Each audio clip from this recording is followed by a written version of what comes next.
Imagine you're one of the first human beings, and you're walking with your kid and you see a lion.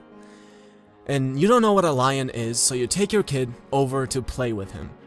And the lion eats your kid.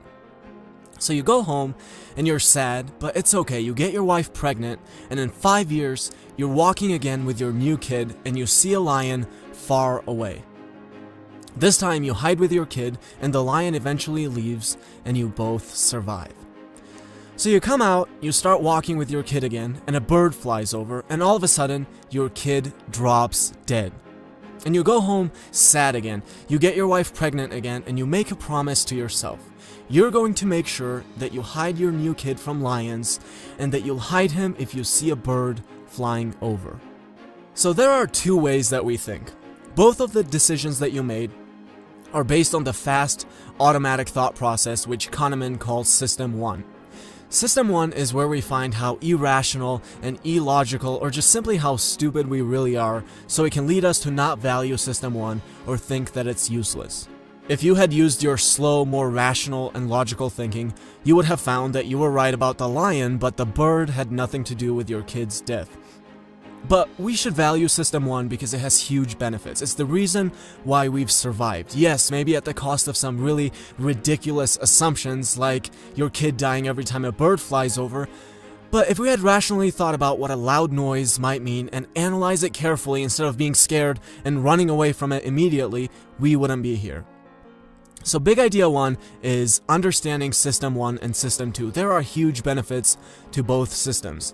The problem, however, really arises when we use System 1 instead of System 2, when System 2 would be the appropriate system to use. And this leads us to all kinds of biases and fallacies that are not optimal. It's not optimal to think that if a bird flies over, your kid will drop dead. So if I were to ask you these two questions, what would your answer be? 1. Is the height of the tallest redwood more or less than 1,200 feet? And 2. What is your best guess about the height of the tallest redwood? So one group was asked these questions, and another group was asked the exact same questions, except instead of 1,200 feet in the first question, this time they were asked whether the height of the tree was more or less than only 180 feet. So what do you think the answers looked like? The first group's mean guess was 844 feet. The second group's mean guess was only 282 feet. That is a huge difference. This is what is known as anchoring. So ask yourself, and throughout this video, how can knowing this be useful to you? Dan Ariely, one of my favorite economists, talks about how we have no idea about most things and what they should cost. If you're not an expert, just like we aren't in most things, you don't know how tall a redwood tree should be. I don't know what a microwave should cost when I go buy it. Should it be $99? $199? I have no idea. So we use different ways to approximate what it should be, and anchoring is one of them. So again, how is this useful to you personally? If you're the buyer, do you want to look at the MSRP and be anchored to that? If you're selling something, how do you want to set up your MSRP to use anchoring to your advantage? Big idea 2 is understanding anchoring. So one of the things that I really enjoy about my life is the peace of mind I have while doing things. When I visit somewhere, I'm not worried about a terrorist attack, and when I fly there, I'm not worried about the plane crashing.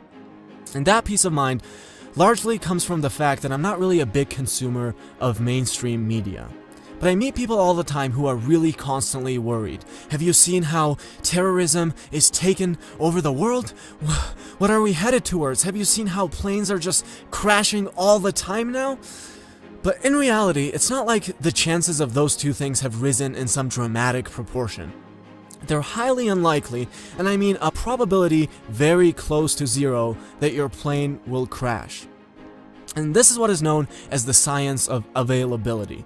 Even an event that has an almost non-existent probability of happening to you can be assigned a reasonable or even a high probability by you just because of what's available to you.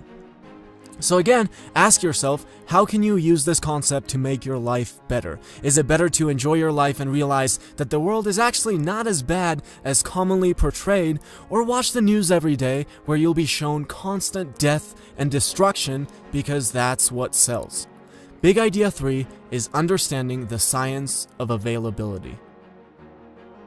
Now, let's say I offer you to play a game with me. We're going to flip a coin.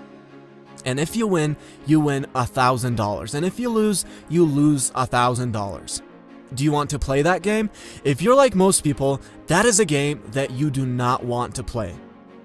What if we change the rules a little bit? If you win $1,100, and if you lose only $1,000. From an expected value point of view, that is a good game to play. But if I asked you to play that game right now, and you knew that there was a 50% chance of losing your $1,000, if you're like most people, you still wouldn't play, even though there's also a 50% chance of winning $1,100. This is called loss aversion. Most people are very loss averse. In fact, you have to offer somewhere about $2,000 to get people to play. Now, this might be interesting, but again, ask yourself, how can you use understanding this in your life? You know you're going to be more convincing explaining to someone what they're risking losing instead of what they could possibly gain. So maybe you want to convince someone that being an alcoholic is bad. How do you want to go about doing that? Do you want to talk about how they could possibly gain a better job and make more money if they overcome this problem? Or do you want to tell them how they're going to lose their loved ones, like their spouse and children? Big idea 4 is understanding loss aversion. Now imagine I'm your doctor and I have to do an operation on you, and I tell you there is a 10% chance that you're going to die. I could also tell you there is a 90% chance that you're going to live. Now, from a statistical point of view, there is absolutely no difference in those two statements, but in the first case, you're going to feel much worse than in the second. This is known as framing. How you frame the exact same situation can have dramatically different consequences. So big idea 5 is understanding framing.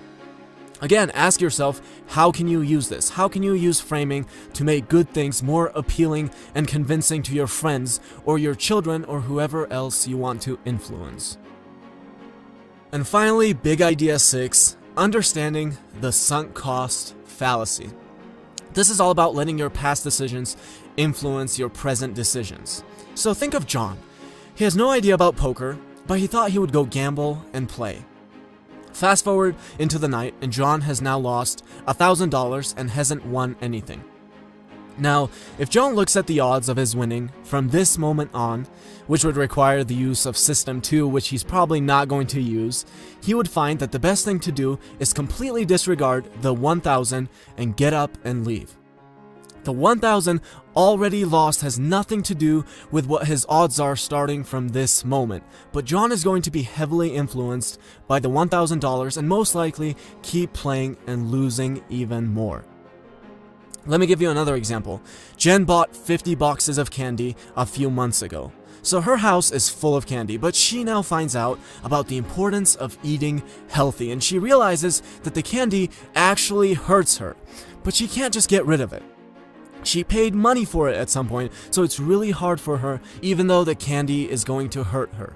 Now, you might look at John and Jen and say, what a bunch of idiots, but the reality is that you and I are no different.